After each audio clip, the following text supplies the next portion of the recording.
함께하는 보건 수업 시간입니다. 영상 속에서 주제를 찾아보아요. 난 계단 난간을 멋지게 타고 내려갈게. 안 돼, 찬성아, 위험해!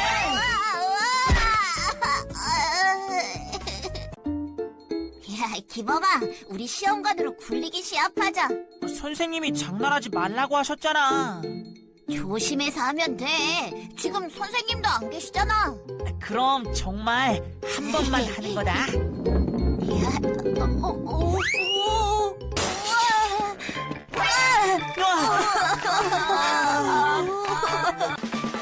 내 칼을 받아라.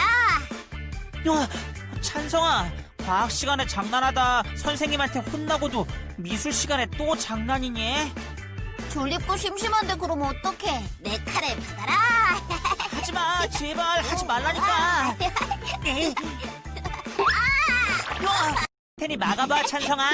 그래, 다 막아주겠어.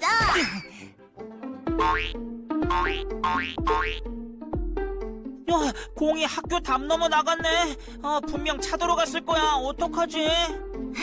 기다려, 기범아. 내가 공을 찾아올게. 야, 찬성아, 차도로 들어가면 절대 안 돼. 진짜 위험해.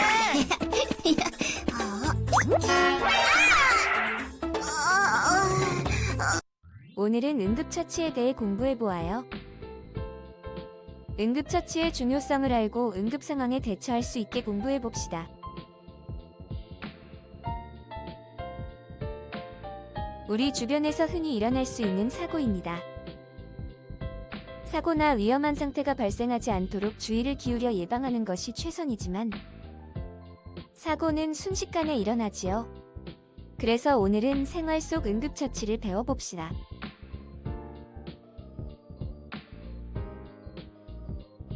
응급처치란 사고나 질병으로 응급상황이 발생했을 때 병원에서 치료를 받기 전까지 행해지는 즉각적이고 임시적인 처치입니다.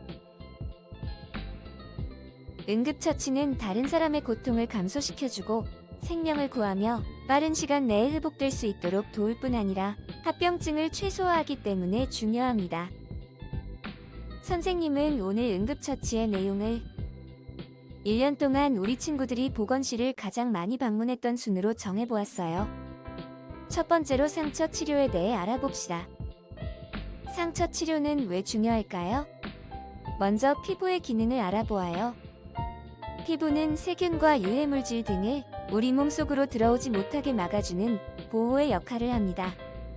신체의 일정한 온도 유지를 하며 체온을 조절하고 땀을 분비하며 피부에서 비타민 D를 합성하는 기능을 합니다. 이런 기능을 하는 피부에 상처가 나면 상처를 통해 세균이 침입하여 2차 감염이 일어날 수 있으며 제대로 치료하지 않을 경우 흉터로 남을 수 있습니다. 그래서 상처를 잘 치료해야 하는 거군요. 상처의 종류와 치료 방법에 대해 알아보겠습니다. 타박상이란 부딪힌 상처를 말하는데요. 망치와 같이 둔한 기구에 부딪히면 피부는 찢어지지 않고 피부 밑에 조직만 손상하게 됩니다. 우리는 이런 타박상을 멍이 들었다라고도 합니다. 타박상의 치료는 우선 얼음찜질을 해서 조직 내 출혈을 빨리 멈추게 합니다. 그리고 48시간이 지나면 멍든 곳을 따뜻하게 해 피가 몸속으로 재흡수되게 도와줍니다. 상처 부위를 높여주면 붓기를 줄일 수 있어요. 응급처치를 했는데도 통증이 더 심해지고 부종이 가라앉지 않으면 골절 여부를 확인해야 합니다. 이번엔 긁힌 상처 찰과상에 대해 알아보아요. 찰과상은 피부나 점막이 심하게 마찰되거나 긁혀서 피부 외층이 손상을 받거나 떨어져 나간 상태를 말합니다. 예를 들면 미끄러져 넘어지면서 아스팔트에 피부가 쓸려 상처가 났을 경우에요. 치료는 어떻게 할까요? 제일 먼저 상처 부위에 흙과 같은 이물질이 있으면 물로 씻습니다. 가벼운 상처인 경우는 보습을 위해 연고나 수분 밴드를 붙이면 되지만 깊은 상처인 경우에는 멸균된 거즈로 덮은 후 병원을 방문합니다. 다음은 찢어진 상처 열상입니다. 피부는 부딪히거나 당겨져서 피부가 찢어질 수도 있어요. 정말 아플 것 같네요. 열상의 치료는 우선 피를 멈추게 해야 합니다. 깨끗한 거즈, 손수건으로 상처 부위를 직접 압박하여 치열합니다. 출혈이 멈췄으면 흐르는 물에 상처를 씻고 테이프나 붕대로 환부를 고정하고요. 상처가 크거나 깊은 경우 또는 피가 멈추지 않을 때는 병원에 갑니다. 베인 상처를 절상이라고 합니다. 날카로운 물체에 의한 상처로 피부의 절개를 동반하는 상태를 말하는데요. 주로 칼에 베인 상처가 많으며 열상과 달리 상처 가장 자리가 깔끔합니다. 치료는 열상의 응급처치법과 동일합니다. 5분 이상 상처 부위를 직접 압박하여 지혈한 후 흐르는 물에 상처를 씻고 환부를 고정하며 상처가 크고 깊을 경우 병원에 갑니다. 마지막 상처의 종류는 자상입니다. 찔린 상처를 말하며 동물에게 물린 상처는 교상이라고 합니다. 못, 바늘, 철사 등에 찔리거나 피부를 뚫고 지나간 것을 말하며 동물에게 물린 상처를 말합니다. 사나운 개에게 물렸을 때는 개의 송곳니로 수직형 상처가 생깁니다. 피부, 피와 조직을 깊숙이 파괴하면서 들어가기 때문에 겉으로 보이는 상처는 작아 보이지만 안쪽으로 상처가 생기며 세균 감염의 위험이 높아요. 제일 먼저 흐르는 물로 상처를 세척하고 상처 부위를 감싸며 병원 치료를 합니다.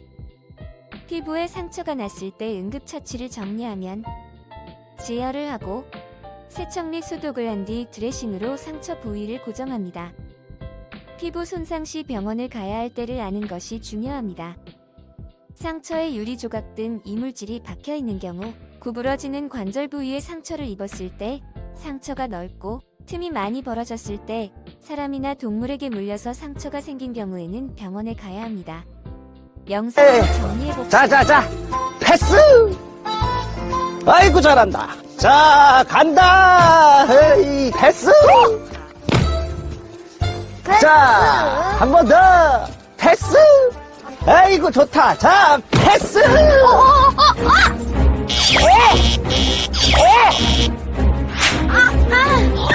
아이고 아이고 내 새끼. 아이고 내 새끼. 그러니까 앞을 보고 다녀야지. 막 뛰어다니면 어떡해. 수연아, 일단 수도가 가서 상처에 묻은 흙부터 씻고 오자. 자, 가자. 상처를 깨끗이 씻고 소독된 솜에 포비돈 요오드를 묻히고 상처 바깥쪽으로 밀어내듯 발라주고 상처 연고를 바른 다음 멸균 거지를 붙여주면 상처 다음으로 우리 친구들이 보건실을 자주 방문하는 이유는 근골격계 질환입니다. 뼈는 몸을 지탱하고 몸속의 중요한 장기를 보호하며 근육은 뼈와 함께 몸을 움직일 수 있게 합니다. 염좌에 대해 먼저 알아볼까요? 염좌란 관절을 지지해주는 인대가 외부의 충격으로 인해 늘어나거나 찢어지는 것을 말하고 근육이 충격에 의해 늘어나거나 찢어진 경우를 말합니다. 염좌의 증상으로는 부종과 통증이 있고 다친 부위를 누르면 더 아파지는 압통이 있습니다. 움직이기 힘들게 되며 발목의 경우 서 있기 힘들게 되죠.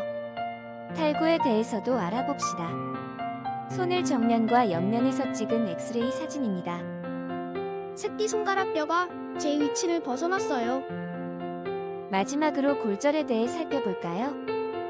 골절이란 강한 외부의 압력으로 인해서 뼈가 부분적으로 혹은 완전히 부러진 경우를 말합니다. 골절은 크게 두 가지로 나눌 수 있어요. 하나는 폐쇄성 골절입니다. 피부는 손상되지 않고 뼈만 부러진 걸 말해요. 그리고 개방성 골절이란 뼈가 피부 밖으로 나온 것을 말합니다. 뼈 끝이 피부 밖으로 나오면서 상처가 심해질 수 있답니다. 골절의 증상은 다친 주변으로 통증과 부종이 발생하고 골절 부위를 움직이거나 누르면 더욱 통증이 심해집니다. 염좌 및 골절의 응급처치에 대해 알아봅시다. 라이스 요법을 적용합니다. 염좌와 골절이 발생했을 때는 움직이지 않고 냉찜질을 합니다. 그리고 손상 부위를 압박 붕대로 감고 자세를 올리게 합니다.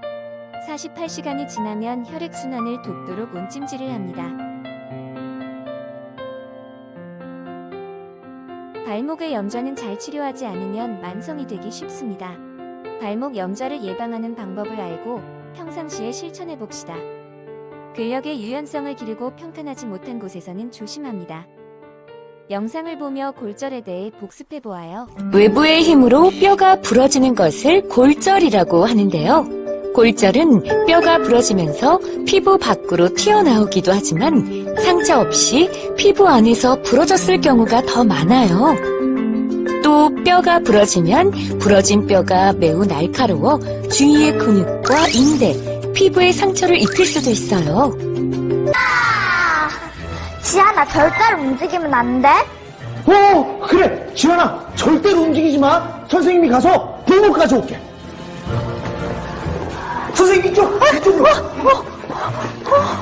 자, 조심조심.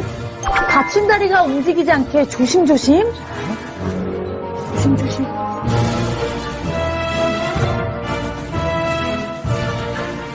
자, 엎드려, 지현아. 자, 병원으로. 세 번째 학습 내용은 화상의 응급처치입니다. 화상이란 넓은 의미로 열에 의해 피부의 세포가 파괴되거나 피부가 죽는 것을 말합니다. 화상의 원인은 끓는 물, 뜨거운 주전자, 전기 플러그, 온수, 전기장판, 밥솥대 수증기, 화재 등 다양하며 70에서 80%는 집안에서 일어난다고 합니다. 화상의 종류로는 화재에 의한 화염, 화상, 뜨거운 물에 의한 열탕 화상, 뜨거운 물건을 접촉해서 생기는 접촉 화상, 화학약품으로 인한 화학 화상, 그리고 전기 화상이 있습니다.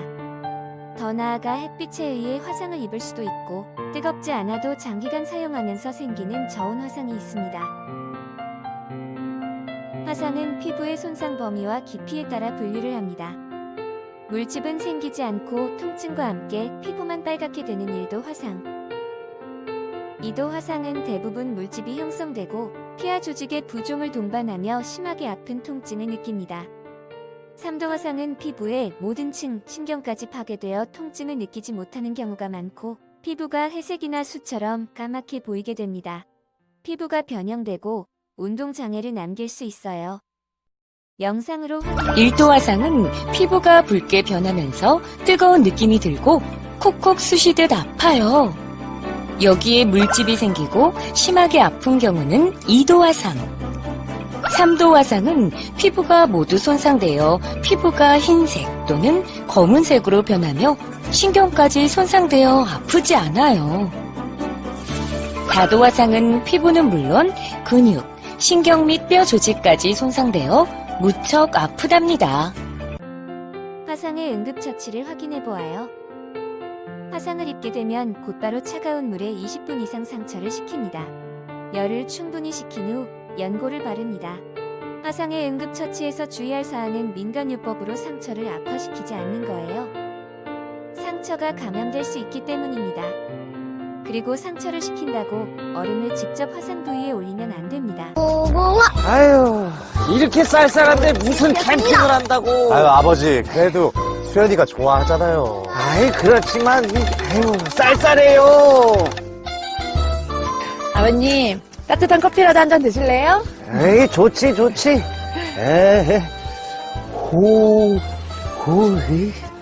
에이. 이거. 무궁화 꽃이 피었습니다. 무궁화 꽃이 피었습니다. 아이, 아이고.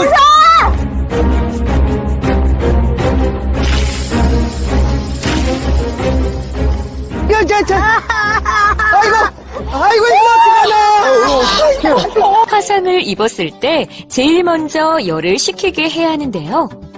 소주는 알코올 성분이 있어 피부의 열을 빼앗아 시원하게 해주지만 피부의 수분까지 증발시켜 피부를 상하게 할 수 있기 때문에 오히려 좋지 않답니다. 열을 식힐 때는 차가운 물에 담그는 것이 제일 좋고 아니면 차가운 물을 너무 세지 않게 흘려주어도 된답니다. 치약에는 불소, 이산화규소 및 인불소인산 나트륨과 같은 물질이 있어 피부에 닿게 되면 시원한 느낌을 주고 열이 내리는 느낌을 줄 수 있지만 화상이 더 심해지고 2차 감염이 생길 수 있어요. 또 화상 부위가 치약 때문에 흉터로 남을 수 있고 피부색 또한 검고 어두운 색으로 변할 수 있기 때문에 절대로 사용하면 안 된답니다. 피부를 통해서 열기가 빠져나가야 하는데 연고를 바르게 되면 피부 안에 열기를 가두게 되어 화상이 더 심해질 수가 있거든요. 자, 물집 안 생겼으니까 얼른 찬물에 담그자. 물을 틀어서 식히는 게 어떨까요? 물을 너무 세지 않게 틀어서 팔에 있는 열을 쑥 빼주고 열기가 빠졌을 때는 보습 로션을 바르면 오늘의 마지막 수업 내용입니다. 발작이란 멍해지거나 갑자기 쓰러지며 거품을 물고 떠는 증상을 말하는데요. 발작의 원인은 다양합니다. 뇌전증이 있거나 햇빛이 강한 날 실신으로 발작을 할 수도 있고 부정맥, 뇌졸중, 편두통이 발작을 유발할 수도 있습니다. 발작은 뇌세포가 과하게 활동하여 발생하는 것으로 정신질환이나 유전병은 아닙니다. 주위에서 발작을 하는 사람을 발견했을 때 병원으로 옮겨야 하는 경우를 알아야 합니다. 의식이 없거나 발작이 지속될 때, 머리 부상으로 발작을 할 때, 뇌전증이 없는 사람이 발작을 할 때입니다. 발작을 일으킨 환자를 발견했을 경우 즉시 환자를 바닥에 눕힌 뒤 다칠 수 있을 만한 주변의 물건들을 치워야 합니다. 이때 환자가 혀를 깨물거나 질식하지 않도록 고개를 돌려주고 입 안의 내용물이나 분비물에 의해 기도가 막히지 않게 도와줍니다. 환자의 몸을 주무르거나 손을 따거나 하는 조치는 도움이 되지 않습니다. 발작이 점차 멈추어 환자의 의식이 깨어나면 편안한 장소로 이동하여 안정을 취할 수 있도록 도와주는 것이 좋습니다. 생활 속 응급처치 내용에 대해 이해하셨나요? 응급 환자가 발생했을 때 도움의 손길을 줄 수 있는 친구들이 됩시다. 보물 같은 여러분 건강합시다.